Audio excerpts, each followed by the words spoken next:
of the greatest things about online learning actually is the ability for students who might be more introverted to really shine in the online environment, because they don't have that same level of anxiety that they might in a traditional classroom. And so they're really able to kind of come out of their shell. And so I think right now, however, even if students were online students prior to COVID, even if teachers were online teachers prior to COVID, what we're seeing right now being called online learning is not online learning. There's been a great, one of my colleagues actually made a great analogy that that true online learning is like running a marathon, and blended learning or hybrid learning is like running a sprint. And what happened in the spring and in the fall is more like running from a bear. And I was like, that is so accurate, because you can't equate the two. So even though students might have had prior experience online, teachers might have had prior experience online, it's important first, I think, to separate the components of what are happening right now. And my biggest thing for both students and teachers, because the mental health issue right now is that we're facing is not just for students, it's for adults too, myself included. So I think it's, with already having physical isolation because of the pandemic, varying degrees. So in my case, I've been extremely physically distant. I've adhered by all of the guidelines, probably even stricter than needed. You have that physical isolation. And so you already experience physical isolation sometimes in an online class. And that's one of the barriers that, online teachers work to overcome, is kind of engaging and instructor presence and all of those things that we already know about.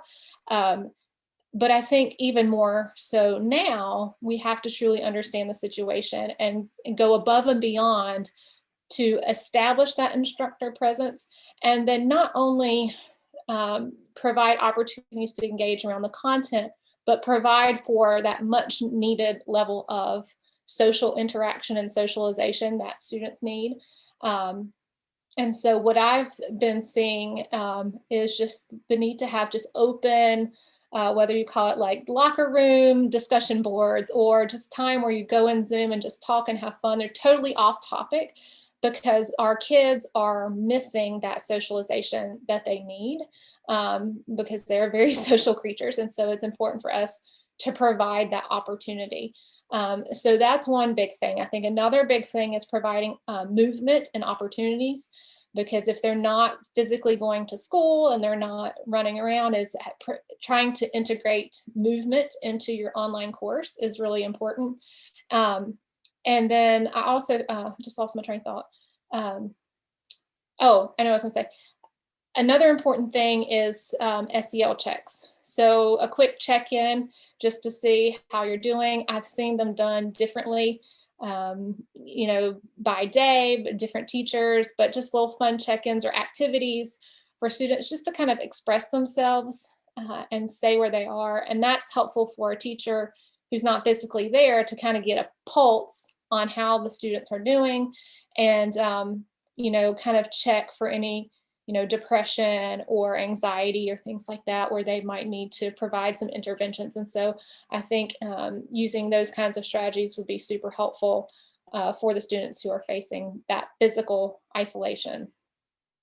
I'm sort of in a unique position, perhaps, or in a position that maybe doesn't come along as often. I work with homeschoolers primarily. So I work with middle schoolers and high schoolers. And so when kids are having trouble or difficulties, first I reach out to them. Usually I can see that they're not participating or that they are hesitant to speak up. I might actually then go ahead and contact their parents, if their parents are in the loop. I know that as an instructor, even though I can't see my students, that I can get a very good sense for what's going on. And so if the kids are struggling either adapting to what's going on right now or to the online environment, even though we're always online, letting their parents know can be a big help, and just checking in and saying, how can I support your student? So sometimes I'll learn from the parent that the child is very shy, or that the child is struggling with something. And then I find other ways of engaging them, maybe not live or synchronously as we normally teach, but in other ways as well. And then, share a little bit about, yeah, it's a hard year. This isn't easy. Here are some things that I'm doing.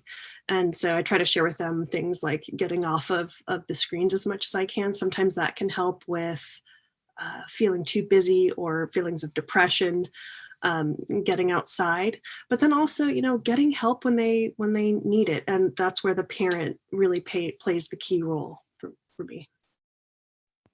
I'm actually a severe introvert, but I try to treat my teaching time as if I am a radio host like Delilah on the radio. I don't know. Her music isn't really my style, but if I'm flipping through the radio when I'm driving at night, for example, and her voice comes on and she's soothing and she's understanding, and you kind of come away with a sort of a warm, fuzzy feeling. I find that helps my students connect with me. And I think about the fact that she can't see any of her listeners. Maybe she talks to them occasionally. But that in some ways in my teaching, being warm and open and sort of engaged in that way makes it a lot easier for my students to let me know when something isn't going well or when they're struggling. And I know that, if they continue with German, they will keep learning. If they stop after year 2 because they're done with their language requirement, they can go on to something else. But ultimately, hopefully, when they look back on 2 years of German, they'll say, oh, well, yeah, I do want to go back to Germany because I have positive feelings about that, or they have positive feelings towards German. And that may also hopefully translate to their feelings about other people and other people from other cultures. And then I feel like I can say that I've done my job. I find a lot more students are saying that they are feeling stress. I don't personally see it, but I've had students express to me that they feel a lot more anxious, they feel more stressed, they feel uncertainty since the pandemic started. But I just continue to encourage them that, we just have to go on, and we just have to assume, we have to look for the good in life, and we need to find the good in everything and just continue on despite the struggles that are outside our what's the word, outside of our control.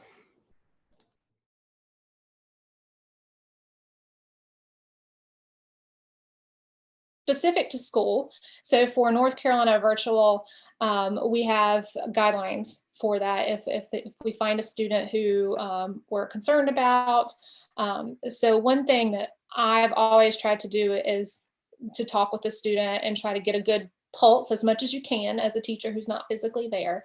But then obviously escalating that to the parents and or school and to your supervisor is super important, say, to make sure that that's on their radar so that there is a process that hopefully will involve a counselor at the school, or if one's not available with the virtual school, that there's one that's accessible to that student.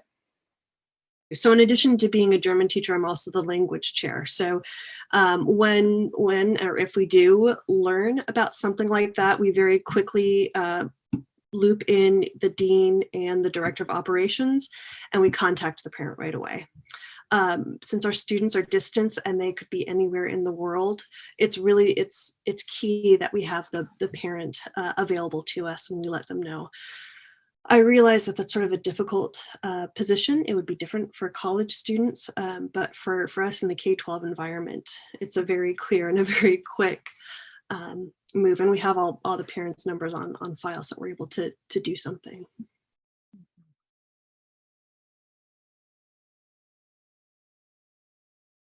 Sometimes if a student is struggling, I might encourage them to write things down first. So I just go back to some of those teaching techniques that are tried and true.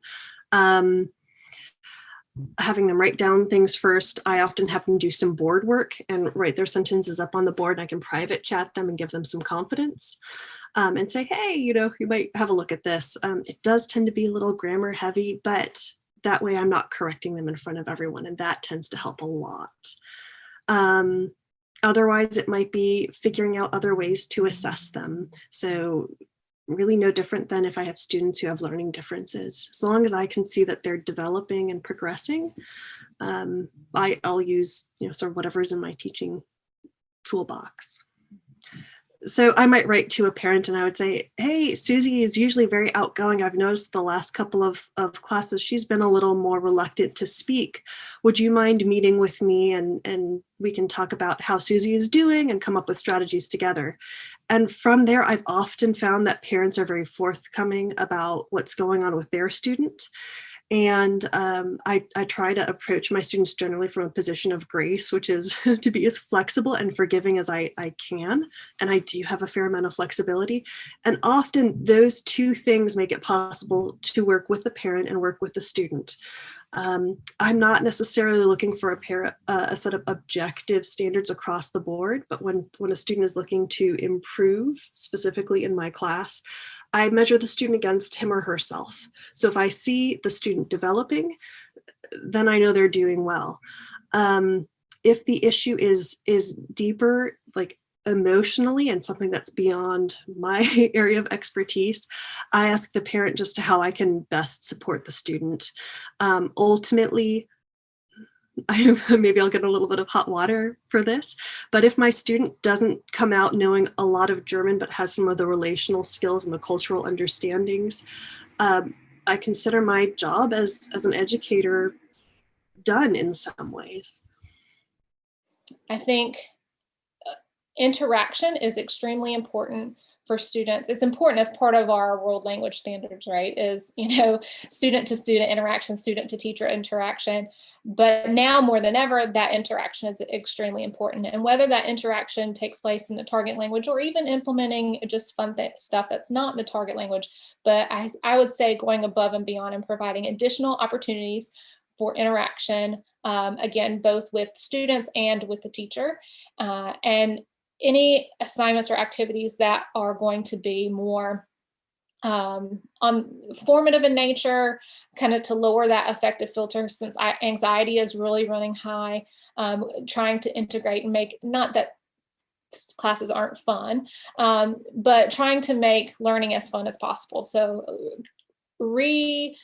reviewing your content, kind of refreshing, saying, looking at it through a fresh lens and saying, if I were a student, how would I do this? And integrating any kind of elements of fun possible with the assessments. Another really important thing is just flexibility. So right now, more than ever, because of the situation, whereas deadlines might have been hard and fast previously and had very stringent deadlines, allowing, what kind of my term that I keep saying to everybody is providing grace and space. So allowing flexibility for students who totally okay if they just were having a horrible week and they just needed to focus on their mental health and then they need to re-engage. So whereas that might have been frowned upon depending on your institution previously, right now is flexibility is the word, and just making sure that we do have a good pulse, that we're trying to engage students. If they're stalled or stagnant, how do we re-engage those students? And then providing opportunities for interaction asynchronously within the course, and then as many opportunities synchronously, whether it's live classes or phone calls or text messaging or what have you, so that you are able to have that connection with your students.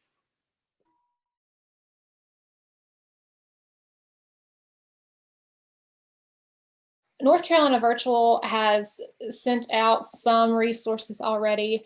I know that different school systems have also, I'm part of their news, they get their emails, have also sent out various resources that are available for teachers.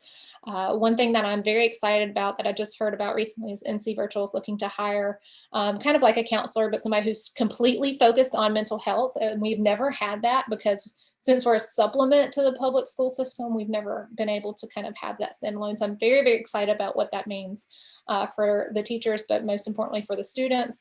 And so I am excited to see where that goes, because I think that'll be a huge resource. I know personally, I'll, in my announcements in my course, will post things to resources for them to explore, whether it's videos and embedding videos into my announcements, or if it's a file or website that I think would be of use to them for them to explore, I'll do that. Things like, promoting suicide awareness, or, reinforcing if they have concerns or are frustrated or whatever, that I have a virtual open door policy and I'm happy to talk with them. So again, just making sure that they have plenty of opportunities to know that they're cared for and they have somewhere to go if they need somebody to talk with. Well, I would say, first of all, if they're not logging on, do not assume that it's your fault, especially if you're at a university. These students are so stressed. They are in all different kinds of life situations. So do not assume that it's because they don't like your class. Do not assume that they're slackers. Don't make any assumptions. I would say reach out to the students, reach out to the student's advisor.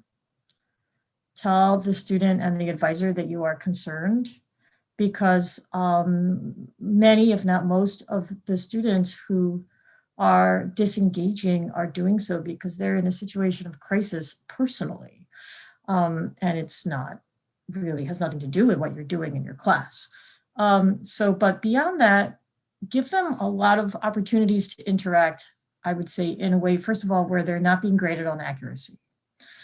So they know that they don't have to worry about making mistakes. Give them a lot of opportunities to interact with each other.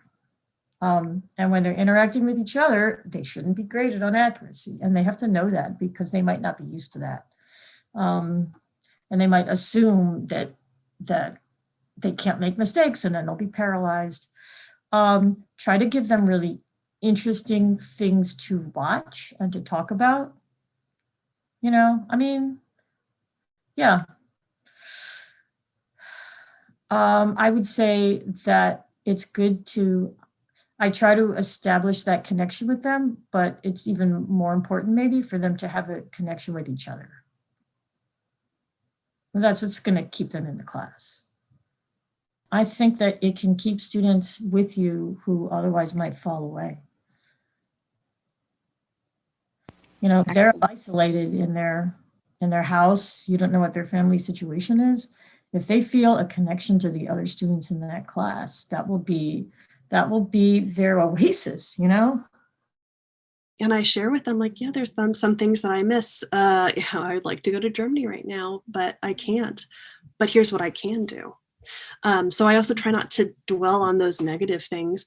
And I think that does help them a little bit to have an adult who's not extremely negative about everything that's going on, but at the same time who acknowledges that it's hard.